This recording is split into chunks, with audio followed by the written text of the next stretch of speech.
stade de la Méno est dans le cœur de tous les Strasbourgeois, de tous les Alsaciens. C'est un stade et un lieu mythique où on a évidemment tous, je crois, beaucoup d'histoires, beaucoup de souvenirs qui nous relient à notre stade. Et si nous sommes là tous aujourd'hui, c'est justement pour évoquer l'avenir de la Méno. Et pour commencer donc cette conférence, je passe évidemment la parole au propriétaire, au président de l'Eurométropole, Robert Herrmann. Demain, dernier match, c'est aussi la raison pour laquelle nous avons choisi de nous exprimer aujourd'hui. Et je veux dire que ce match de demain nous rappellera certainement de beaux souvenirs. Je veux dire, il y a peu de clubs et peu d'organisations capables de tirer avec elles 25 000 personnes pour se retrouver dans un grand rendez-vous à Lille, couronné en plus de succès en ramenant la coupe. Belle saison donc qui s'achève et qui nous réunit autour du club pour écrire aujourd'hui une nouvelle page de son histoire avec le lancement du projet d'extension du stade de la Méno. Et ce projet a été travaillé avec le club, on aura l'occasion d'y revenir dans le détail tout à l'heure. Et celui-ci doit être un levier essentiel de son développement. C'est ainsi qu'il a été conçu.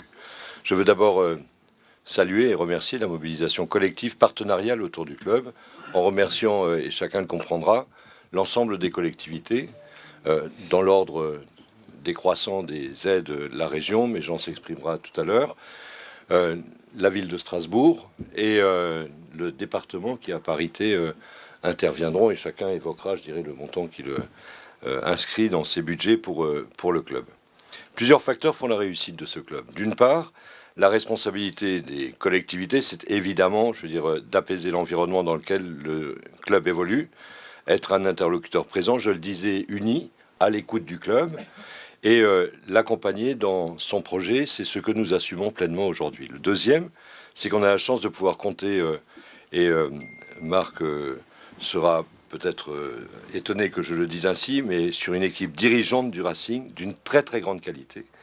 Et en cela, nous entretenons avec, j'ai bien dit l'équipe, hein, et avec l'ensemble des dirigeants, et nous entretenons évidemment d'excellents rapports. Enfin, le projet qu'on présentera aujourd'hui, c'est celui de l'extension et de la modernisation du stade de la Méno. Projet, je le disais, qui doit permettre de rayonner, d'accueillir de nouvelles compétitions, d'accompagner la progression du Racing. Ce qui était nécessaire, c'est de réaliser maintenant des travaux de maintenance, de mise aux normes. En même temps, comprenez bien cette articulation. Je veux dire, jusqu'à présent, nous mettions à peu près 1,5 million d'euros par an, à l'arrondi, dans des travaux simplement de confortation de l'existant. Tout cela, je veux dire, au fur et à mesure, apparaissait comme des dépenses qui étaient mises dans un tonneau des Danaïdes et ne pouvaient pas être, je dirais, quelque chose sur quoi on construit. La décision prise en commun de construire, c'est aujourd'hui de passer à une autre étape et de faire en sorte que notre investissement apporte un outil de très grande qualité au club et lui permette effectivement son développement. Ce projet, je dois le dire, il a été co-construit avec le club, pleinement. Je veux dire, nous avons profité des conseils techniques de l'ensemble de l'équipe conduite sous la houlette de Marc Keller, avec les techniciens de la ville et de la métropole. Sur la gestion, nous avions le choix entre plusieurs modes opératoires. Il a été évoqué ici ou là un certain nombre de modalités, on ne va pas rentrer dans le détail, SPL, CMOP, etc. Et nous avons fait le choix de passer par la maîtrise d'ouvrage public, ce qu'on appelle une MOP. Cette procédure nous offre quelques avantages. D'une part, un délai de procédure réduit, et nous souhaitons gagner du temps. Des coûts de financement optimisés, puisque c'est nous qui ferons l'emprunt, et par conséquent, on est aujourd'hui sur des taux qui sont appréciables, puisque la collectivité, ville et métropole, sont sur des taux, mais je crois pouvoir dire aussi le département, qui est de l'ordre de 1,2%, et par conséquent, je veux dire, on est sur des taux qui sont tout à fait intéressants. Un calendrier maîtrisé et puis des relations simplifiées entre propriétaires et clubs. Sinon, il y aurait eu une structure intermédiaire où nous aurions construit évidemment cela. Des échanges constants riches dans la confiance qui contribuent à cette bonne entente que j'évoquais tout à l'heure et qui se répercute sur le travail de l'ensemble des équipes et fruit donc de la réflexion collective. Le montant des travaux est évalué à 100 millions hors taxes. L'Eurométropole apportera une contribution de 25 millions et un emprunt complémentaire de 25 millions sera réalisé pour boucler la totalité du budget. Encore une fois, je veux, avant de conclure mon propos liminaire, remercier les partenaires, la ville de Strasbourg, la région, le département, sans qui, je dois le dire, rien n'aurait été possible, le budget de la métropole n'étant pas suffisant pour pouvoir aboutir.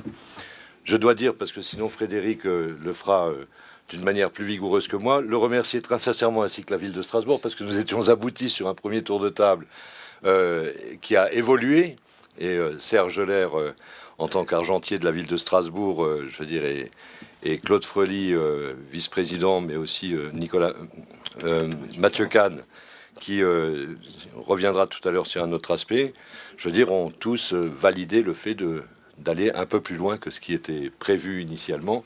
Merci donc à la ville et au département d'avoir fait cet effort. La fréquentation, chacun le sait, en témoigne. Le rayonnement médiatique est extrêmement puissant. Et par conséquent, nous sommes, j'ai envie de dire, heureux de passer à cette phase concrète de financement. Sur le projet, on l'exprimera tout à l'heure. Il s'engagera, mais je laisserai le maire également en parler surtout, une concertation qui est un passage obligatoire, qui concerne évidemment principalement le quartier de la Méno. Et cette concertation démarrera la semaine prochaine. C'est aussi l'occasion d'exprimer un peu la manière dont les choses se passent.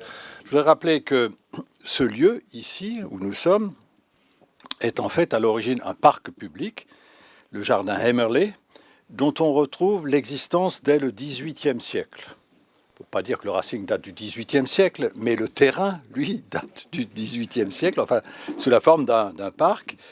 Et ce site a vu évoluer des footballeurs dès 1906. Ce qui, mesdames et messieurs, ne nous rajeunit pas les uns et les autres. Et c'est en avril 1914 que le Racing a pris possession du stade, il y a donc largement plus d'un siècle. S'il est vrai que l'histoire du club se confond avec celle du stade, c'est la ville de Strasbourg, il faut le rappeler quand même, qui devient propriétaire de la Méno en 1927. C'est toujours bon de faire un peu un coup d'œil rétrospectif, l'histoire, pour savoir d'où on vient, où on est et où on va.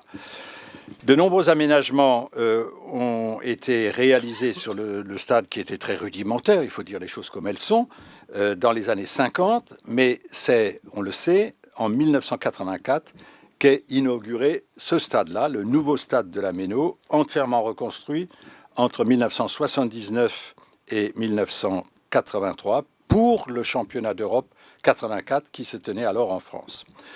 C'est, on peut le constater encore aujourd'hui, un superbe stade de football à l'anglaise, entièrement fermé par une couronne de tribunes régulières sur toute sa périphérie, qui garantit donc un excellent rapport entre les spectateurs et l'aire de jeu. Et vous savez que ce rapport, il est important, y compris pour les performances sportives. Je parle sous ton contrôle, mon cher Marc.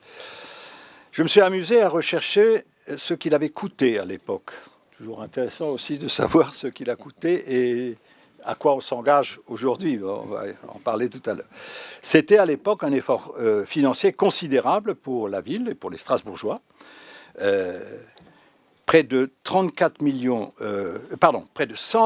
de francs de 1984, soit environ 34 millions d'euros en 2016.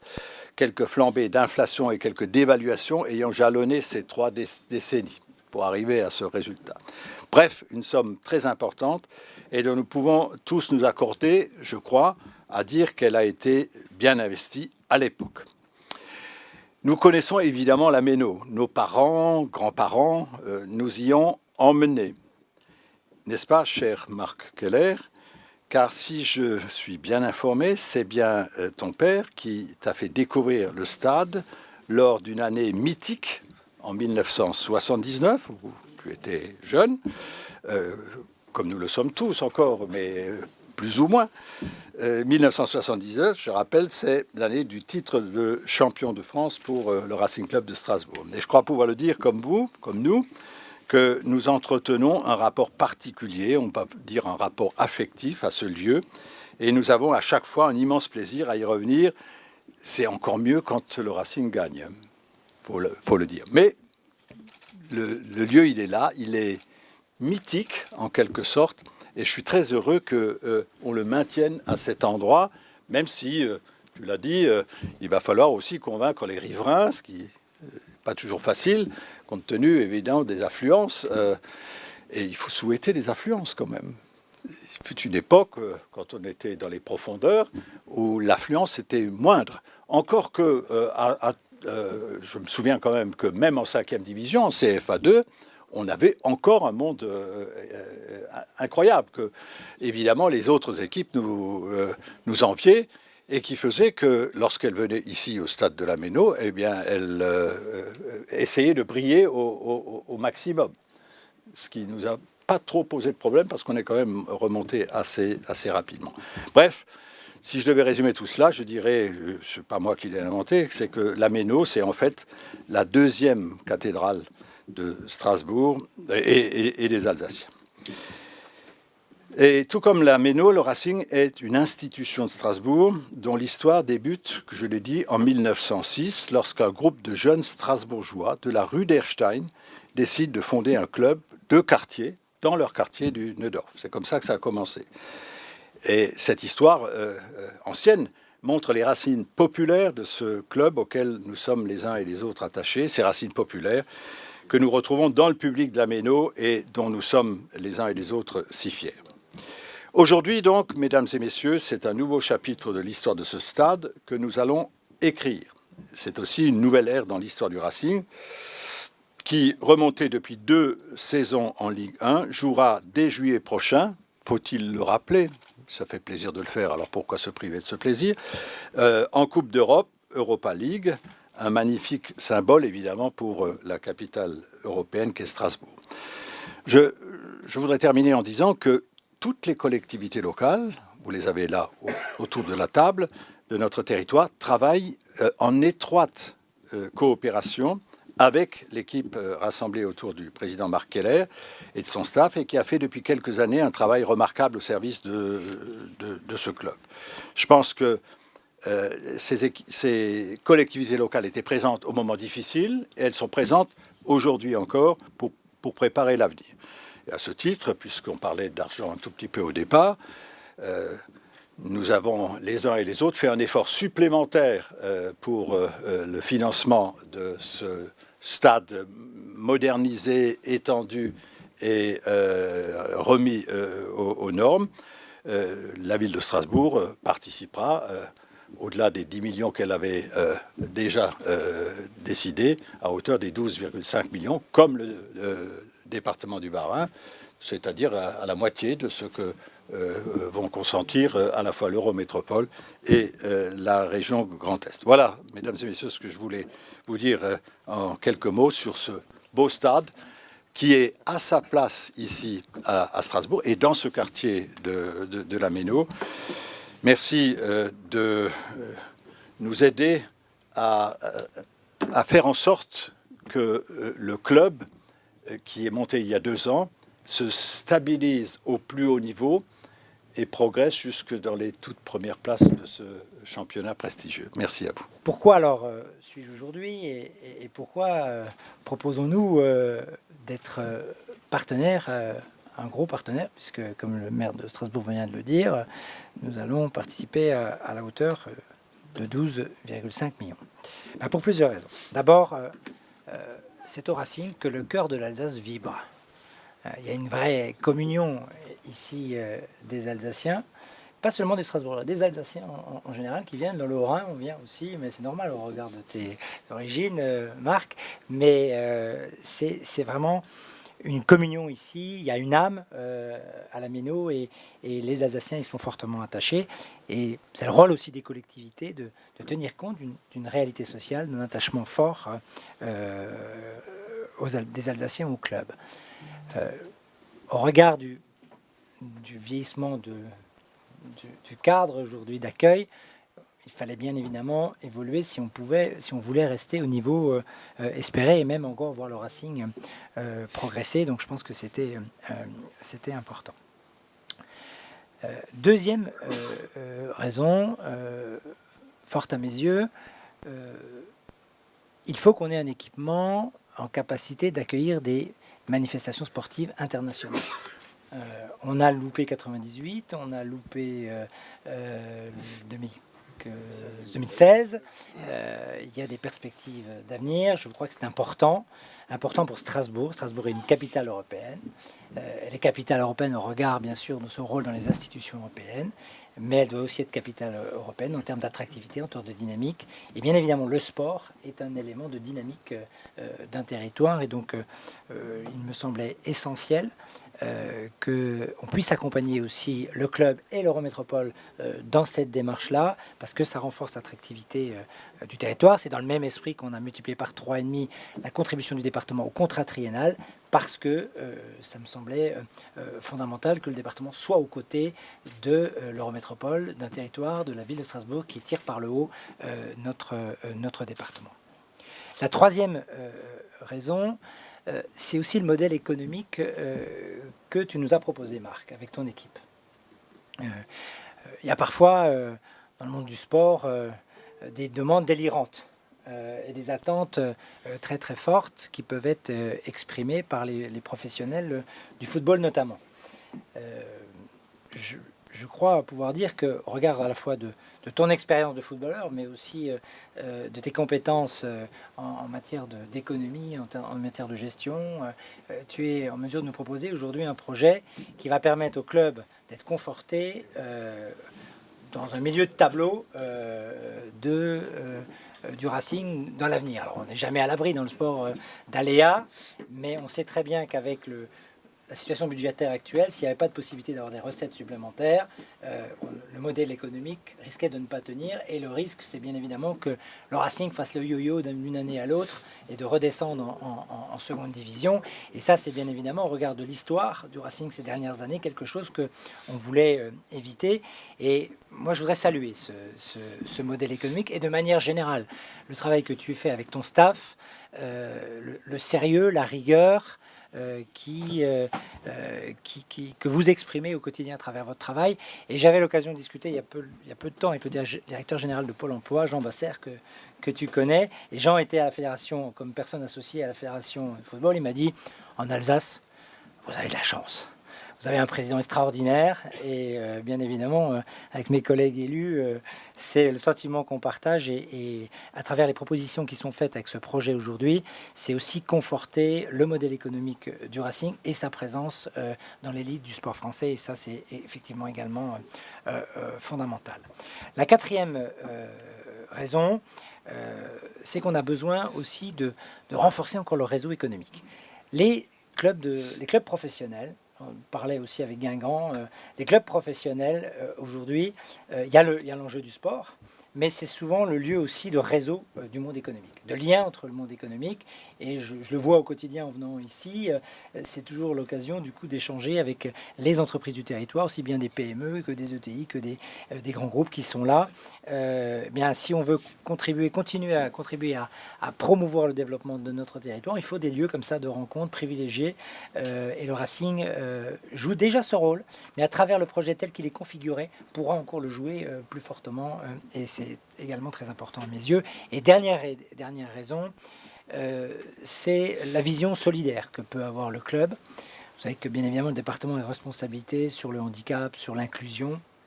Nous allons faire encore ensemble la semaine prochaine un job dating pour mettre en relation des chômeurs de longue durée avec les besoins des entreprises sur le territoire. Il y a des actions que nous menons aussi sur les personnes en situation de handicap, sur la jeunesse en général. Il y a ce rôle aussi social que le Racing joue, mais il est aussi fondamental. Et donc, à travers toute cette dynamique, ce projet de développement, je pense qu'on contribue à développer notre territoire alsacien et à permettre à Strasbourg et à l'agglomération strasbourgeoise de jouer un rôle majeur de dynamique en Alsace, mais aussi sur le territoire national et européen. Nous avons, dans le cadre de la construction d'un projet à la fois économique, un projet sportif, un projet social, un projet sociétal, une proposition qui nous a été faite et qui nous a été faite naturellement par le staff du Racing, mais en étroite collaboration avec l'EMS et la ville de Strasbourg. Et ce qui m'intéresse comme président de la région, c'est bien sûr d'accrocher là aussi à travers une pratique sportive, une pratique économique, une pratique d'attractivité, une pratique qui est une réussite exemplaire, la région dans cette démarche. Il y a eu beaucoup de travail dans ce qui va être présenté par Marc dans quelques instants, je crois. Beaucoup de collaboration, des ébauches parfois différentes, mais une volonté affirmée de l'ensemble des collectivités. Et merci à mes collègues de l'avoir rappelé. Je suis un de ceux qui croient fortement à la chaîne de valeur que compose la commune, l'intercommunalité, le département et la région. Là, on en a un exemple concret. Là, on a la possibilité d'avoir un effet levier. Là, on a la possibilité, effectivement, de mener des projets qui, au début, peuvent sembler illusoires, qui peuvent faire rêver quelques supporters, quelques dirigeants, mais qui, une fois qu'on commence à sortir les calculettes, il y a marque addition après addition, une réalité économique forte. Et c'est vrai que l'implication à hauteur de 25 millions d'euros de la région comme de l'EMS et de la... 12,5. De l'EMS. Non, et à moitié, mais finalement à part égale, à trois parts finalement de 25 millions, c'est quelque chose d'important, c'est quelque chose de majeur, mais ça correspond pour nous à un retour sur investissement que l'on attend aussi et une exigence de la part d'un club. Frédéric a parlé de l'attractivité, du réseautage, de la capacité de développer là aussi un rôle tout à fait majeur dans le milieu économique strasbourgeois et alsacien. Il y a aussi l'effet levier de création de valeur, de création de richesse, de retombées économiques directes et indirectes dans un tel investissement. Je crois que c'est quelque chose de majeur. Et en tout cas, au niveau de la région, si nous sommes aux côtés aujourd'hui de Marc et de son équipe, c'est parce que nous avons vraiment trouvé depuis le début cette âme de création de valeur, cette volonté de trouver peut-être une différence par rapport aux autres projets que l'on peut trouver en France, tout à fait singulière, propre à Strasbourg, mais nécessitant d'être à côté d'eux. Et moi, ce qui m'intéresse, c'est pas de faire à la place des dirigeants du Racing, c'est de me poser à leur côté, de les laisser faire, de leur permettre de porter ce projet. Et c'est un projet enthousiasmant, c'est un projet positif, c'est un projet qui, compte tenu de la fréquentation aujourd'hui, puisque nous sommes le deuxième public de France, eh bien, marque là aussi socialement l'ensemble de notre territoire. Donc moi je me réjouis vraiment, parce que cette conférence de presse, ça fait longtemps qu'on l'attendait. Elle a été souvent reculée pour venir au bon moment, au bon endroit, au moment d'une discussion. Et il faut que là aussi la citoyenneté, la responsabilité et la raison puissent l'emporter. La raison, c'est d'être de côté, c'est à la fois dans les promoteurs du projet, mais elle doit aussi être citoyenne avec ceux qui entourent directement le stade et qui doivent comprendre qu'un stade en cœur de ville, c'est un atout, c'est une capacité de faire, c'est une proximité et c'est une mission finalement de service public. Et moi, je remercie le Racing et je te remercie Marc. On se connaît depuis fort longtemps maintenant, au moment où j'entendais les uns et les autres, depuis plus de 30 ans. Nous étions étudiants, toi et moi. Et c'est vrai que je t'admire, et je t'admirais déjà à l'époque, puisque tu étais à la fois étudiant et footballeur, et que je te voyais très tôt partir ou très tard revenir dans le foyer dans lequel nous étions face à face. Nos deux chambres étaient l'une en face de l'autre. Et bien, voilà, l'une en face de l'autre. Mais c'était un ovni, ce gars. Et ça, il continue à être un ovni un peu dans le monde du foot. Eh bien, c'est beaucoup de bonheur pour tout le monde. C'est beaucoup de bonheur pour notre équipe, notre région et notre territoire. Merci en tout cas pour tout.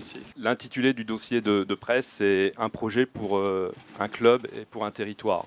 Je laisserai Alain Play présenter plus précisément le programme du projet pour le club. Je voudrais juste revenir, sans paraphraser ou répéter ce qui vient d'être dit par les différents exécutifs des collectivités territoriales, combien c'est un projet effectivement pour un territoire.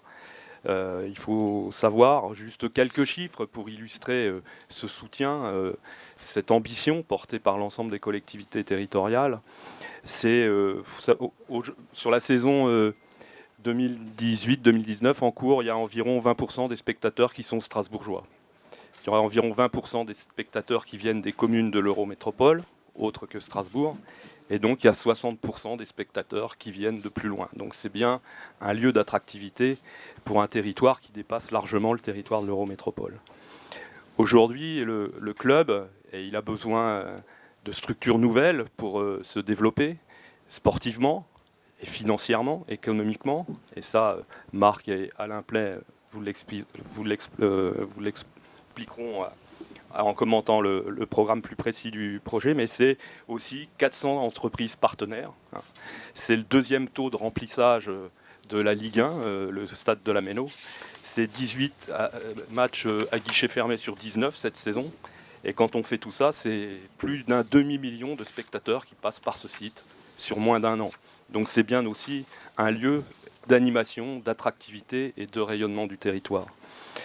Et comme le disait effectivement le président Biry, il rappelait qu'aujourd'hui on a un stade qui est en très bon état. Il est beau ce stade, hein. C'est un vrai stade de foot à l'anglaise, monsieur le maire l'a aussi rappelé. Il résonne bien, surtout aux bons résultats du club de cette année, mais il est devenu obsolète parce que depuis 1984, on l'a entretenu, il est en bon état. Il a été bien construit, mais il ne répond plus aux besoins d'un stade moderne. Mais il y a donc une grande attente de la part du territoire, de la population, du club et des partenaires du club.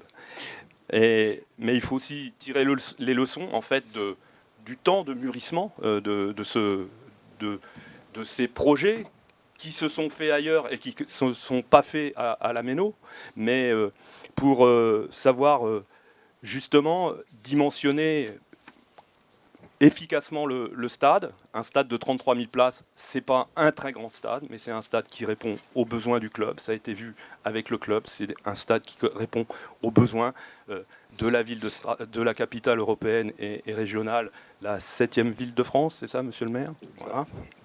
Et c'est un stade aussi qui va être pensé pour tous les publics, c'est-à-dire les supporters complémentaires, les 6 ou 7 000 qu'on pourra accueillir en plus d'aujourd'hui. Chaque place sera requalifiée, quel que soit le standing de sa place. Depuis l'arrivée du stade jusqu'à sa place en tribune, on passera par des espaces qui seront complètement requalifiés. La fan zone sera réaménagée et agrandie, les coursifs seront fermés. Évidemment, tous les sièges en tribune seront changés. Et on trouvera dans la coursive haute des lieux d'animation en plus grand nombre que ce qui existe aujourd'hui et de plus grande qualité, buvettes, sanitaire aussi, parce qu'il en manque un petit peu, et quelques espaces d'animation comme c'est déjà installé sous la tribune Est avec le COP copine, hein, c'est ça, par exemple, tribune famille. Voilà. Et c'est aussi, mais ce qui est important, et je crois que le programme le respecte bien, c'est de garder l'âme du site. Monsieur le maire l'a rappelé, c'est un lieu, il fait partie du patrimoine social de la ville de Strasbourg, ce stade. Il est inscrit depuis plus d'un siècle dans le territoire de la Méno. C'est garder l'âme de ce stade. Je pense qu'il est important de mesurer la chance en tant que club d'avoir eu la possibilité d'exprimer des besoins pour le modèle économique qui correspond à celui des clubs. Ce qui n'a pas été le cas sur tous les stades en France, puisque beaucoup de stades ont été construits dans le cadre de l'Euro 2016, qui ne fonctionnent pas bien évidemment sur le même modèle économique que les clubs évoluant en championnat de Ligue 1 ou de Ligue 2. Donc les objectifs qui avaient été fixés ont vraiment été atteints et tout le monde a salué la grande collaboration qu'il y a pu y avoir avec les équipes des collectivités. Ça a été réellement le cas. Je crois que ce n'est pas qu'un simple message, c'est une réalité. Et ça va être le cas jusqu'à la livraison de l'outil. Donc il y avait deux sujets qui sont en passe d'aboutir. C'était d'établir un programme technique détaillé. On a travaillé de concert donc, avec un programmiste et les équipes de l'Eurométropole, de la région et du département, et également choisir un modèle de gestion. Et je pense que je m'attarderai un petit peu moins sur le modèle de gestion, mais voilà, c'est quelque chose qui convient également au club. Donc on peut passer à la slide d'après. Tout ça pour vous dire que l'enceinte, la future enceinte de la Méno comptera à quelques centaines près 32 000 places. Tout abrité, assise, sauf, et j'y reviendrai, la partie COP, puisque vous n'êtes pas sans le savoir, il y a actuellement une expérimentation sur le stationnement debout en tribune dans les COP, et la loi devrait évoluer d'ici la livraison du stade, donc on sera en capacité de pouvoir proposer à nos fans du COP de pouvoir se positionner debout. Bien évidemment, la scène. La scène, c'est la pelouse. La pelouse sera moderne. Moderne, c'est une pelouse en gazon naturel renforcée, la pelouse actuelle, mais chauffée, ventilée, et bénéficiant d'un éclairage, non pas en luminothérapie bien sûr, mais éclairage correspondant aux normes internationales, c'est-à-dire 2000 lux. Et c'est un enjeu important, étant donné le contexte médiatique et les retransmissions télé maintenant sur les championnats. Donc les tribunes pour accueillir 32 000 personnes, on est actuellement à 26, dont 28 500 pour le grand public et quasiment un petit peu plus de 6 000 pour le COP, qui est le cœur de l'ambiance. Je reviendrai après sur la partie secteur visiteur qui actuellement est fixe à un petit peu moins de 1000 places, correspondant à un petit peu moins de 5%, la réglementation étant à 5%. la partie réservée aux supporters visiteurs sera modulable et pourra aller de 150 à 1500. L'idée étant de ne pas laisser ou de laisser le moins possible de place vide dans le stade. Ce qui fait qu'on est deuxième affluence actuellement, c'est tout simplement parce qu'il y a des parties dans la tribune des supporters visiteurs qu'on ne peut pas vendre. Le PSG a le même problème. Donc, également important dans le stade, la possibilité d'accueillir 3600 VIP, 3600 sièges VIP. Actuellement, on fonctionne avec 2000 VIP et la possibilité également d'accueillir 160 PMR. Et c'est extrêmement important de pouvoir donner aussi la possibilité à toute personne de pouvoir venir au stade et quelque part de choisir l'endroit où va pouvoir se situer. Actuellement, les PMR peuvent soit prendre l'ascenseur, aller dans les loges, soit être au niveau de la pelouse. Là, il y aura la possibilité d'être à différents niveaux. Le nombre d'espaces de réception, puisqu'on parle des VIP, passera de un petit peu moins de 3000 à 8000 m². Avec 9 niveaux de prestations qui ont été élaborés par le club, qui correspondent exactement à... Enfin, pour l'instant, parce que les choses évoluent, le stade on ne le construit pas pour 5 ans, on le construit pour une trentaine d'années, mais actuellement correspond vraiment aux besoins et aux demandes de nos partenaires. Donc 9 niveaux de prestations. La particularité, c'est que tous ces espaces et tous ces sièges seront situés du même côté, ce qui permet également de mieux faire vivre cet aspect un peu business de l'outil et surtout la mise en relation, on en parlait tout à l'heure, mise en relation des différents soutiens, partenaires, composantes du club. Les espaces de service sont extrêmement importants dans un stade moderne et là aussi on a pu exprimer vraiment nos besoins en disant voilà, pour pouvoir proposer des services de qualité nouveaux, il nous faut des espaces de rangement, il nous faut des espaces de stockage, il nous faut et des espaces vraiment dimensionnés à l'activité qu'on souhaite mener. On a un match tous les 15 jours. On y reviendra sur l'utilisation du stade. Le stade devra fonctionner, en tout cas pour sa partie tribune sud, quasiment tous les jours. Au niveau des services dédiés au grand public, on a actuellement 7000 m², on passera quasiment à 12 500, avec des prestations également pour le grand public. On appelle ça fans bar, c'est ni plus ni moins des endroits fermés, donc c'est mieux que la buvette, c'est pas le salon VIP, mais c'est un endroit où on peut avoir et vivre une ambiance aussi particulière. C'est très recherché, c'est demandé par nos spectateurs, et y compris dans le COP, il y aura la possibilité d'avoir ce type d'espace pour que les gens passent un bon moment. Et vous l'avez compris, le bon moment, c'est pas que pendant le match, c'est bien avant le match, et ça peut être aussi après le match. Les espaces de stockage, je ne reviens pas. La fan zone, élément vraiment essentiel du projet. Vous connaissez le stade de la Méno, on ouvre, et on est les seuls en France à le faire, 2h30 avant le coup d'envoi. Ça permet d'accueillir donc tous nos fans, quels qu'ils soient, grand public, VIP. Ça a aussi un effet qui n'est pas neutre, c'est de diluer le temps d'arrivée, donc d'éviter qu'il y ait de gros bouchons dans la demi-heure qui précède le coup d'envoi. Notre ambition est d'agrandir cette fan zone, bien évidemment, en termes de capacité, mais également de pouvoir ouvrir encore peut-être plus tôt. Et tout tient à la capacité que l'on aura de proposer des services de qualité à nos fans, quelle que soit leur bourse et quelle que soit leur motivation.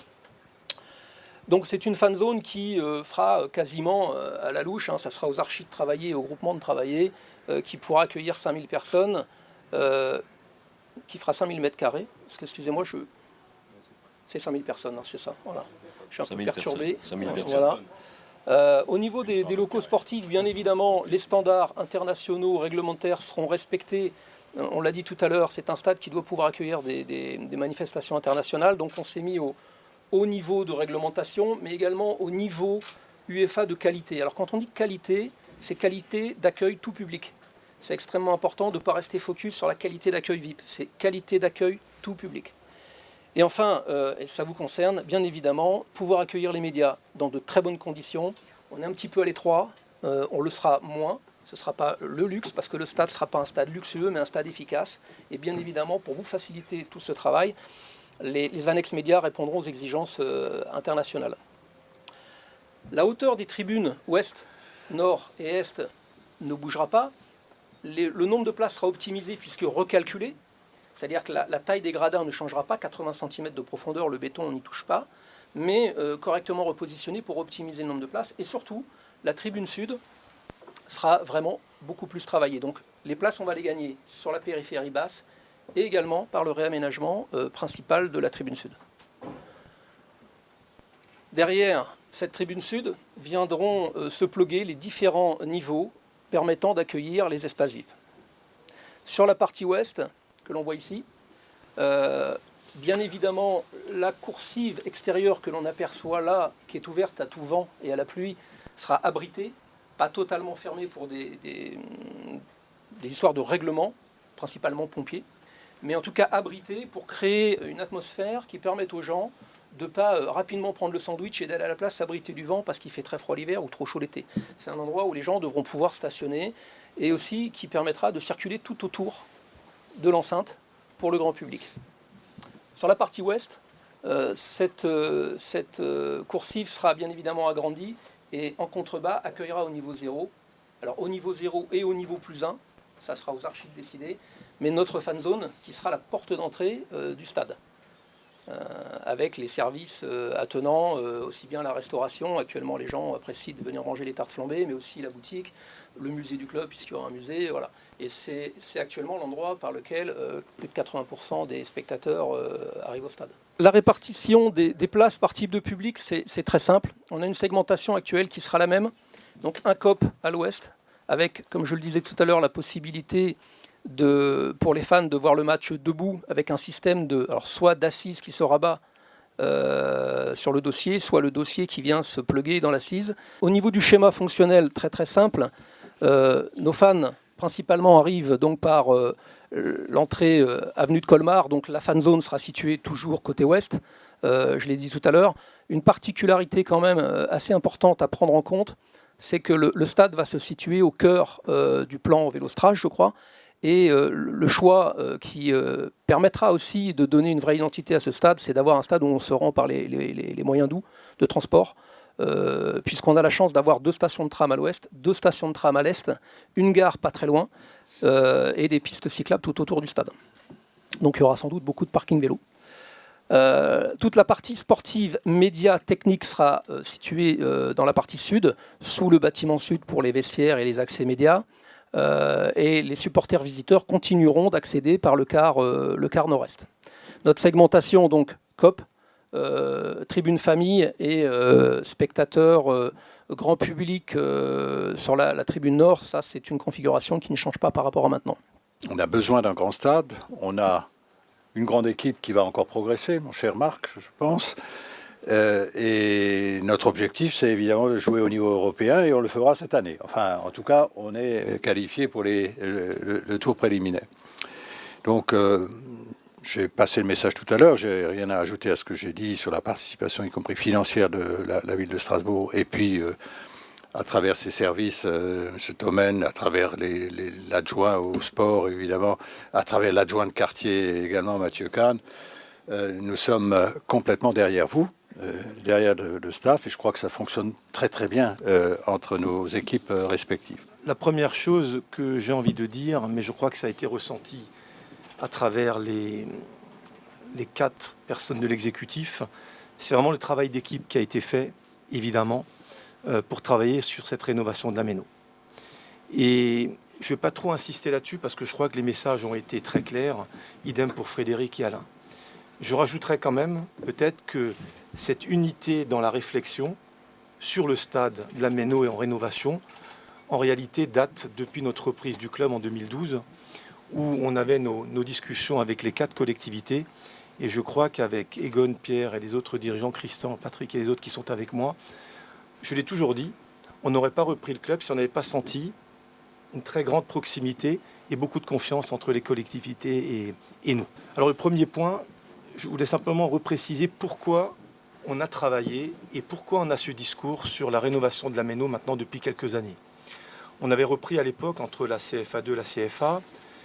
Évidemment, à l'époque, quand on était en CFA, on faisait 10, 12, 13 000 personnes au stade. C'était déjà énorme. Mais évidemment, on s'était fixé comme objectif de revenir dans le monde professionnel en 4 ou 5 ans. Et finalement, c'est allé un peu plus vite que prévu. On a retrouvé la Ligue 2. Et la Ligue 1 un an après. Et finalement, une fois qu'on est en Ligue 1, on arrive aujourd'hui pour cette 2e saison avec des chiffres relativement clairs et très simples à comprendre. On peut faire aujourd'hui, nous, où on peut monter un budget de 42 millions en recettes. Et c'est le plafond aujourd'hui du club En termes de recettes, le droit de télé à la 17e place, en étant éliminé des Coupes de France et Coupes de la Ligue. C'est en tous les cas les budgets qu'on présente à la DNCG en début de saison, avec un remplissage total du stade, que ce soit les 25 000 personnes, avec évidemment les VIP et les sponsors. Et donc ce budget de 42 millions, malheureusement, n'est plus extensible. On présentait chaque année en CFA, en National, en Ligue 2, des budgets chaque fois en augmentation de qualité sur le terrain, parce que nos recettes augmentaient et qu'on pouvait dépenser un peu plus parce que les recettes augmentaient. Malheureusement, ce n'est plus le cas aujourd'hui. Et pour vous donner quand même un petit peu la photo de la Ligue 1 aujourd'hui, dont je parle régulièrement, il y a 3-4 grands clubs qui dominent vraiment le championnat français. Il y a une deuxième partie de Ligue 1 qu'on appelle les groupes, les clubs stables de Ligue 1, c'est Rennes, c'est Saint-Étienne, c'est Bordeaux, c'est Lille, c'est Nantes, c'est Nice. J'oublie peut-être 1 ou 2 clubs. Ça, ce sont des clubs qui ont des budgets entre 60 et 80 millions, 90 millions. Et il y a enfin un troisième groupe qui joue le maintien chaque année. Ce sont les clubs entre 30 et 40 millions. Et le Racing en fait partie. Et quand je dis entre la 10e et 20e place, j'aurais pu rajouter entre la 10e et la 30e place en France. Parce qu'il y a une dizaine de clubs de Ligue 2 qui font, comme nous, parfois des allers-retours entre la Ligue 2 et la Ligue 1. Et je crois que rapidement, en discutant avec les 4 collectivités, on a essayé de bien expliquer que finalement, si on veut pouvoir atteindre notre objectif, l'objectif c'est pérenniser le club en Ligue 1 et l'installer durablement en Ligue 1. Pour l'installer durablement en Ligue 1, il faut que le Racing puisse un jour être dans cette deuxième partie du championnat des clubs stables de Ligue 1. Pour ça, il faut augmenter le budget, grosso modo de 15 à 20 millions d'euros chaque année. Alors soit on le fait par les ventes de joueurs, mais si on le fait d'une manière naturelle, le moyen, c'est évidemment de travailler sur le stade. Et je crois qu'on a eu une écoute très attentive, très compréhensive, directement du maire, du président de l'Eurométropole, du département et de la région. Et ça nous a permis très rapidement de rentrer dans le concret. Et je dois dire que le travail d'Alain a été considérable avec Pierre Laplane, avec Frédéric, avec toutes les équipes, je dirais, des services administratifs et des services des collectivités, parce que sans ça, ce ne sont pas nous les élus, entre guillemets, c'est eux le travail au quotidien, et ça a été très bien fait. Alors, une fois qu'on avait décidé, il faut faire quelque chose. Quelle a été la méthode de travail et quelle est la vision qu'on avait, qui me paraît aussi très important à comprendre. On s'est dit, qu'est-ce qu'on va faire? Plutôt que d'aller vite, on va essayer d'aller bien.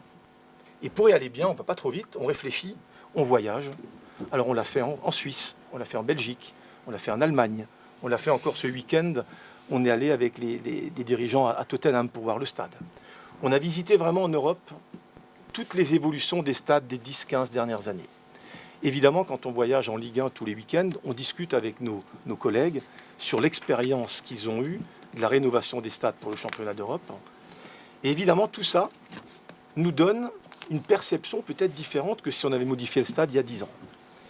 On a travaillé aussi pour l'étude de faisabilité avec un cabinet très pointu, je crois, dont le travail a été reconnu par tout le monde et qui nous a bien orientés aussi. Et tout ce travail, tout ce recul, toutes ces discussions nous permettent d'avoir finalement une vision d'un stade. Alors, Alain a été plus précis dans les chiffres. Moi, la vision qu'on avait, c'était quoi? C'était le stade de demain avec l'ambiance d'aujourd'hui.